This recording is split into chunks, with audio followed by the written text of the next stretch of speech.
habillé ici. Ah, moi j'ai la voix qui porte, mais bonsoir. Alors, ich bin sehr froh, Ihnen zu empfangen.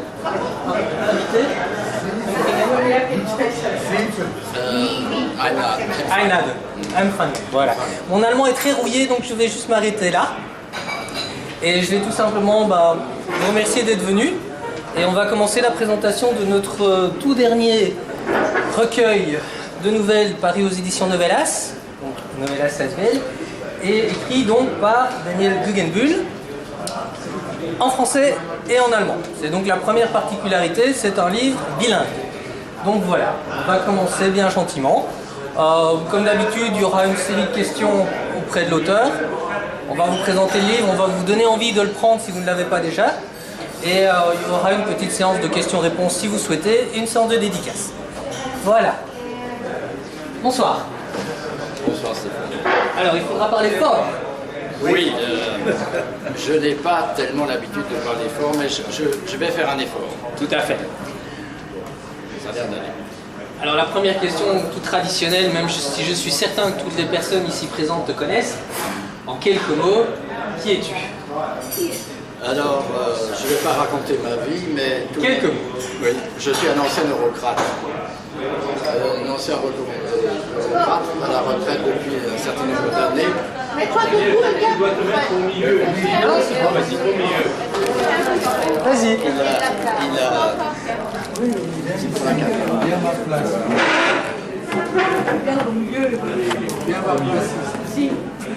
Ici. Il n'y a pas de souci. On va faire ça à la bonne franquette et que tout le monde t'entende.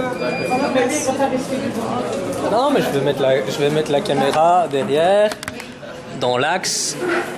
Je vais zoomer. Voilà. Par contre, moi, il faudra que je le mette juste à côté. Il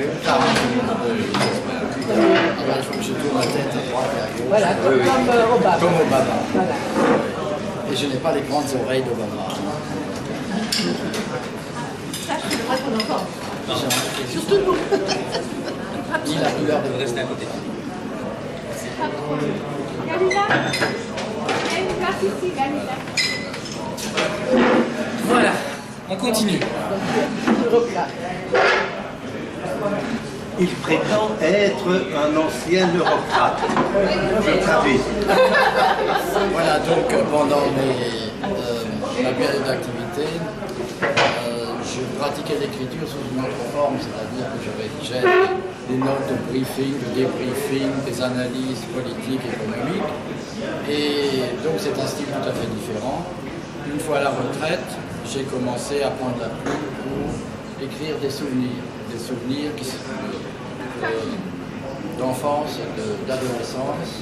Ce sont des fascicules, 3 fascicules, mais qui sont restés dans la famille, que je ne publie pas, parce que c'est archi confidentiel. Là, je raconte vraiment mes tout débuts et tout ça. Et puis, peu à peu, j'ai pris plaisir à l'écriture, à la fiction, et j'ai pondu un certain nombre d'ouvrages. J'ai publié un livre, comme je suis originaire d'Alsace, comme vous le savez, plus ou moins. J'ai fait un premier livre qui s'appelle Passé Présent, c'est un livre, un récit romancé, qui se passe en grande partie dans mon pays d'origine.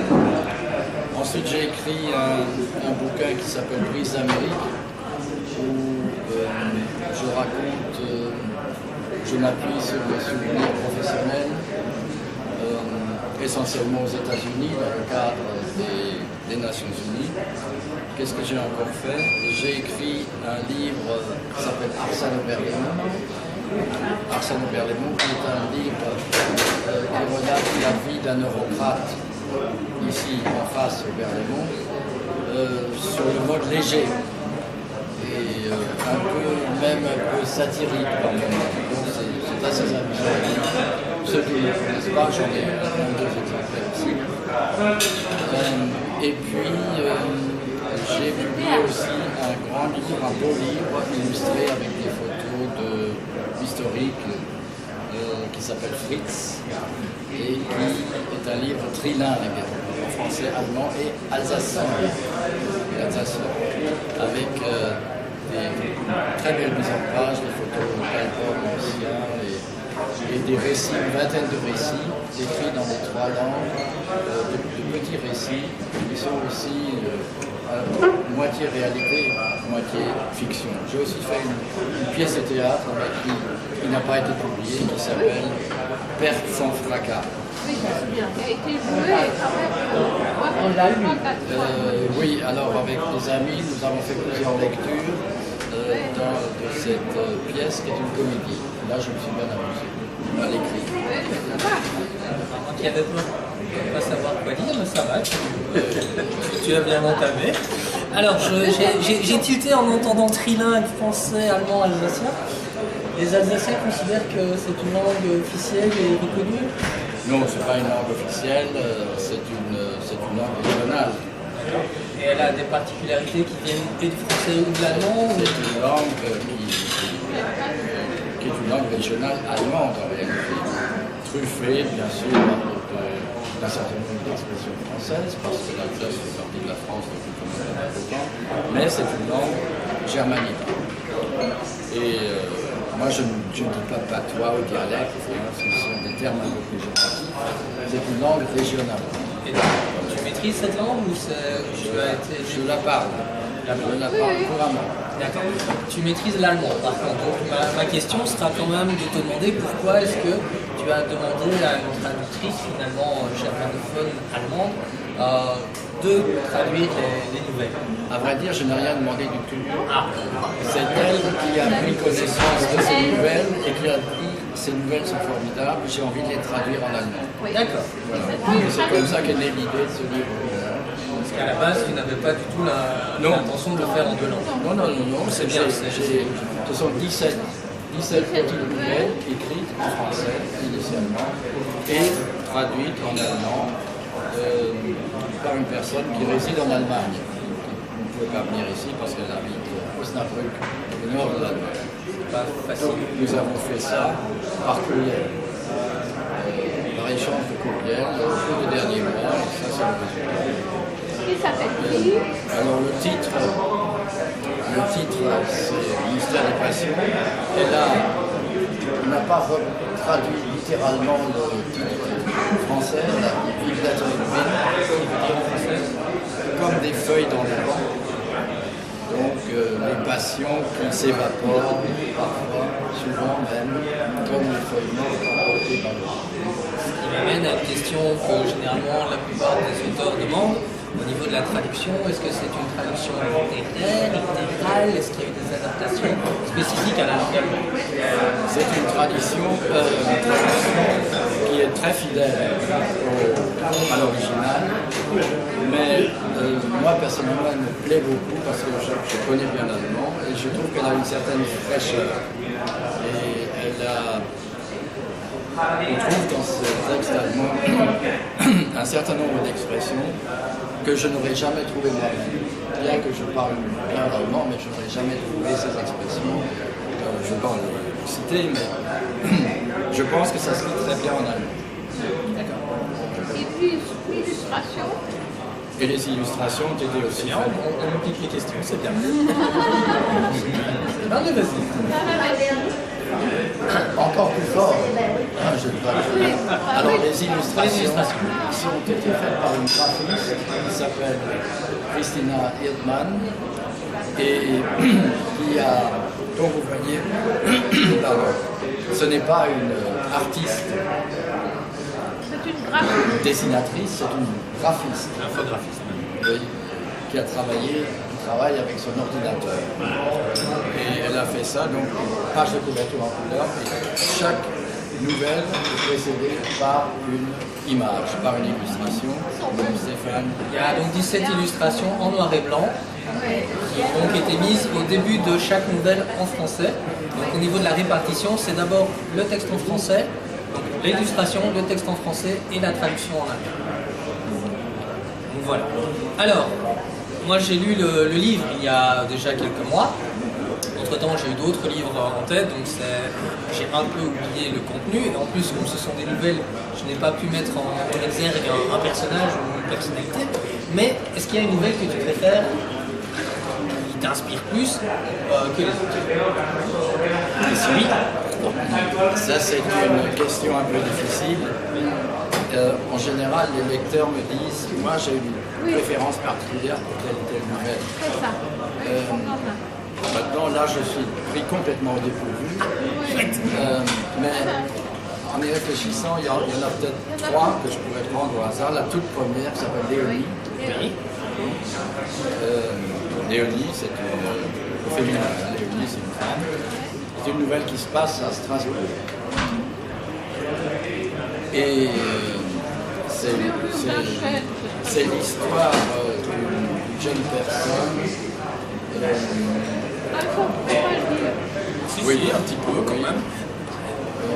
Qui est littéraire, qui. Il ne faudrait pas que je dévoile. Pas dire la fin. Au moins un petit peu. Donc, Contexte. Elle vit à Strasbourg, elle a fait des études de lettres germaniques. Et elle s'est intéressée en particulier à un auteur, un écrivain autrichien, qui s'appelle Robert Musil. Robert Musil qui a écrit Der Mann ohne Eigenschaften, l'homme sans qualité. Et Et elle a fait un doctorat sur Musil. Voilà, je n'en dis pas plus. Non, j'en dis pas plus. Oui. Tu veux lire un extrait ou je lis moi? Moi je lis en français, tu liras en allemand alors, parce que mon allemand est plus... Moi je peux essayer en allemand aussi, mais bon. Ce soir, Armand et Josette sont allés dîner en ville, et je suis donc seul avec Marie-Christine. Nous nous sommes installés sur le balcon arrière au 3e étage de notre appartement de la rue Leyler, d'où on voit au loin les frondaisons de l'orangerie. C'est un immeuble du début du XXe siècle et l'appartement est dans la famille depuis plus de 100 ans. C'est donc là que j'ai toujours vécu. Mon père, qui était chef de bureau à la préfecture, l'avait agrandi en achetant un appartement contigu lorsque ses économies lui ont paru suffisantes. La place ne nous a donc jamais manqué. Léonie avait sa chambre, j'avais la mienne. Ma grand-mère habitait également avec nous jusqu'à son décès. Elle était originaire de Döllingen, en Alsace, le sud. Et c'est elle qui m'a appris la langue de la région. Donc même dans les nouvelles, tu parles de l'Alsace. Je sais. Alors, vous laissez la version en allemand ou c'est tout? J'essaye ou... Non, je peux pas la... Bah si, il faut satisfaire tout le monde quand même. Et il est cool, je vais essayer. Léonie hat mich mit Marie-Christine ihrer besten Freundin... Trop rapide? Ok. Léonie... Laisse-moi lire. Oui. Ah, moi je l'imite. Ah. Leonie hatte mich mit Marie-Christine, ihrer besten Freundin, bekannt gemacht. Marie-Christine ist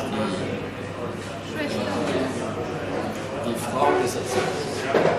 Die beiden Frauen waren eng miteinander verbunden und hatten voreinander keine Geheimnisse. Als Marie-Christine vor 8 Tagen von dem Unfall erfuhr, Leonie wurde umgeworfen von einem Fahrrad, ist sie im wahrsten Sinne des Wortes kollabiert. Das ist so ein Ausdruck. Ihr Gesicht schien um Jahre gealtert zu sein. Sie wurde mit dem Schicksalsschlag nicht fertig. Hatte sie doch Leonie dafür gewarnt, dass die Autofahrer sich respektlos gegenüber den Fahrradfahrern hielten. Alors c'était pas le même extrait, on a pris un autre extrait en allemand, mais on fera lire pour le prochain. On a plus de coffre? C'est pas grave. De toute façon, c'est pour lire au coin du feu. Alors, tu m'as demandé si j'ai... Tu avais dit que tu en avais 3 que tu aimais bien, donc tu as dit la première. J'ai dit la première et peut-être la dernière qui s'appelle Braise. Feuerglut.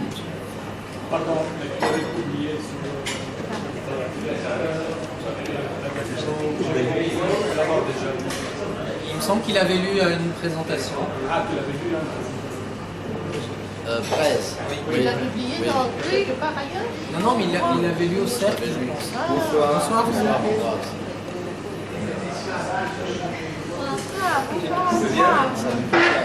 Bonsoir, installez-vous. Bonsoir. Vous avez une chaise. Et pourquoi Brest? Braise. Oui,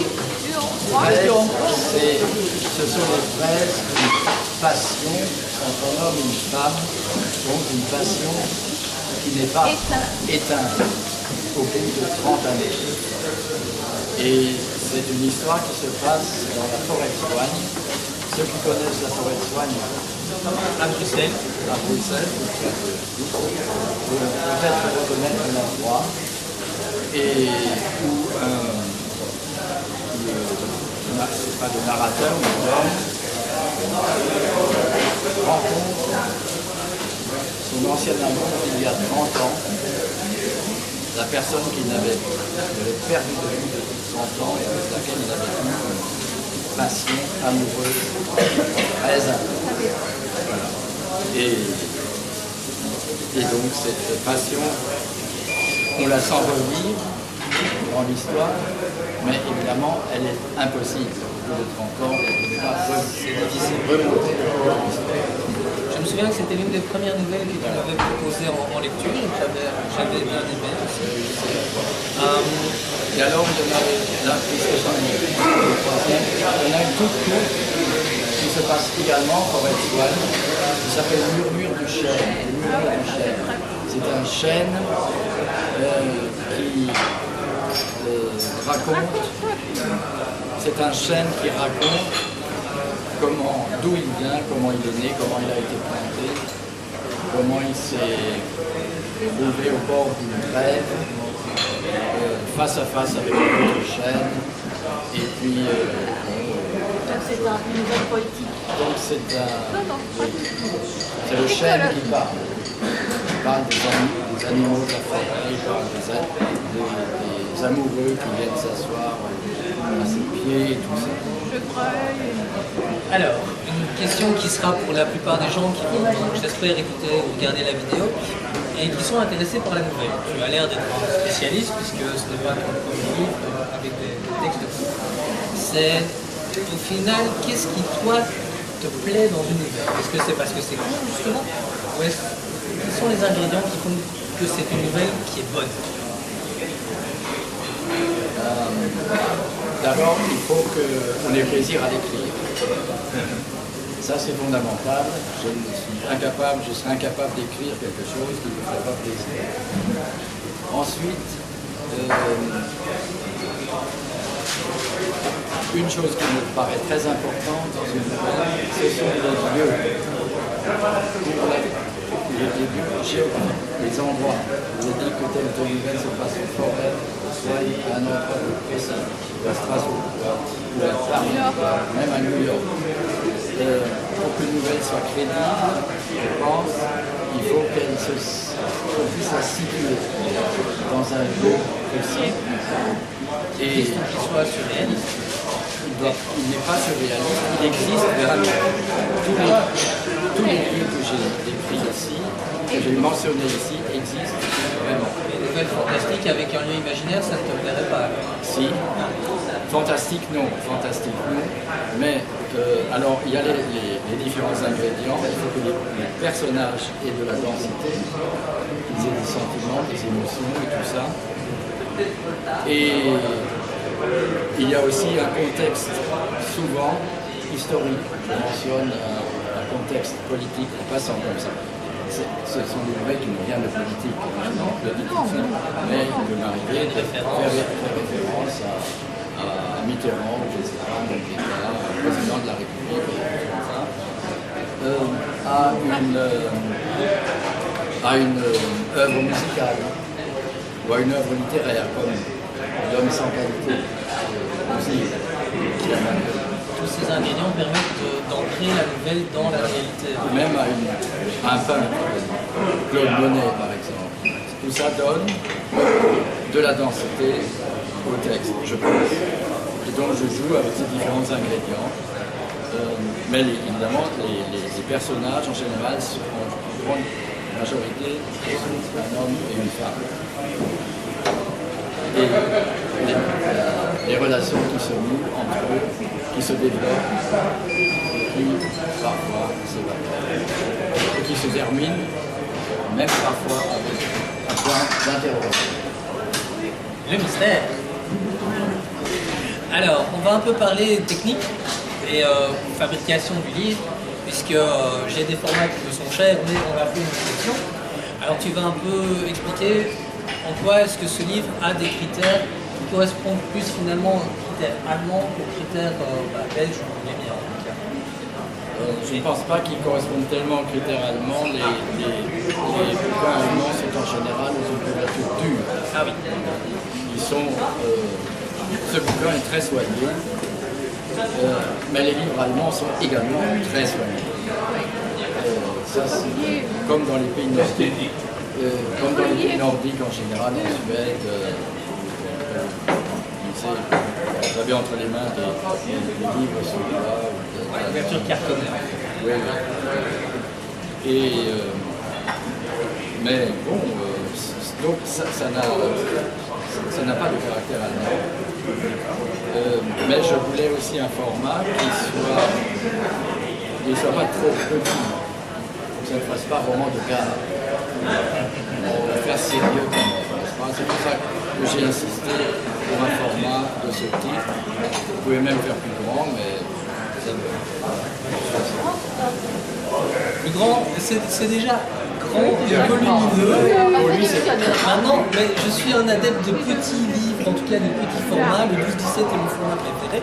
Mais effectivement, il faut rendre hommage aux illustrations et aérer tout simplement le texte. Donc, et la densité du texte fait que de toute façon, on est à 296 pages compris, donc c'est pas un petit livre, on est bien d'accord. Il a, puisque nous parlons des livres allemands, vous pourrez voir que la traductrice allemande, il y a une notion allemande qui s'appelle la Gründlichkeit, donc soin extrême qu'on donne à des choses dans le livre, et elle a éprouvé le besoin d'assortir certaines des nouvelles à un certain nombre de footnotes. Pour bien situer les endroits pour le pauvre lecteur allemand qui ne sait pas où se trouve Etretat, qui ne sait pas où se trouve Coutances ou le boulevard la forêt de Soigne, whatever. Donc il y a dans la traduction allemande un certain nombre de footnotes qui ne sont pas dans le texte français, il n'y a aucun. Effectivement, c'était une des petites particularités qu'il a fallu prendre en considération. Voilà. Non, mais c'est bien. Je veux dire, ça a été autant un challenge pour moi que pour toi, j'imagine.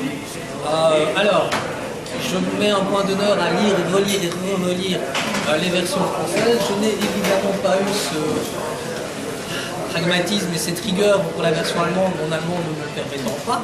Mais je suis sûr que de toute façon, les différences entre ancien allemand et nouvel allemand ont été mises à plat par la traductrice. Bon, je ne sais pas si on peut parler de nouvel allemand. Les Allemands ont fait une réforme de l'orthographe il y a un certain nombre d'années. Ça, la réforme de l'orthographe, on en a tenu compte, elles en ont tenu compte.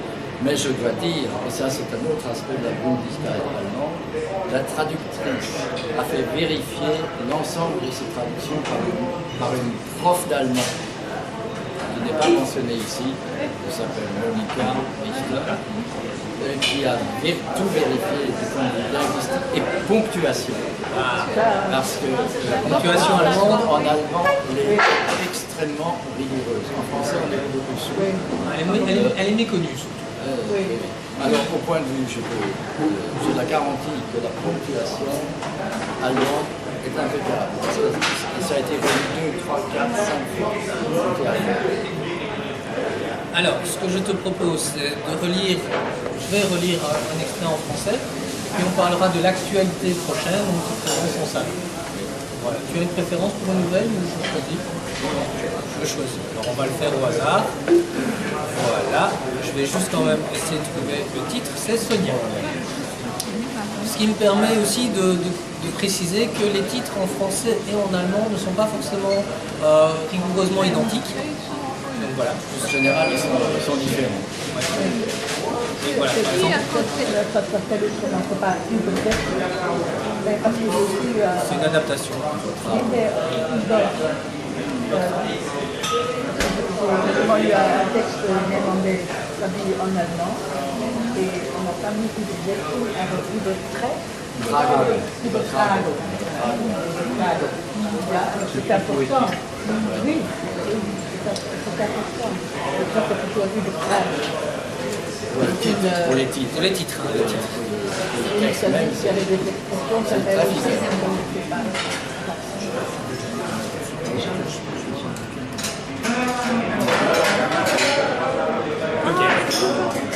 En France, tu veux pas te dédicace? En France, tu veux pas de dédicace? Tu veux pas? Le dernier cas, je veux bien, mais je ne veux pas interrompre la lecture, c'est déjà fait. Continuez maintenant, profitons-en. C'est pas une suite. Je suis parti d'une réunion venir voir, mais je ne savais pas que ce serait. Elle a annulé. Ah bon, oui, on va pas traîner. Ça va? Oui, merci. Oui, c'était pour le café. Et ta femme et ta fille?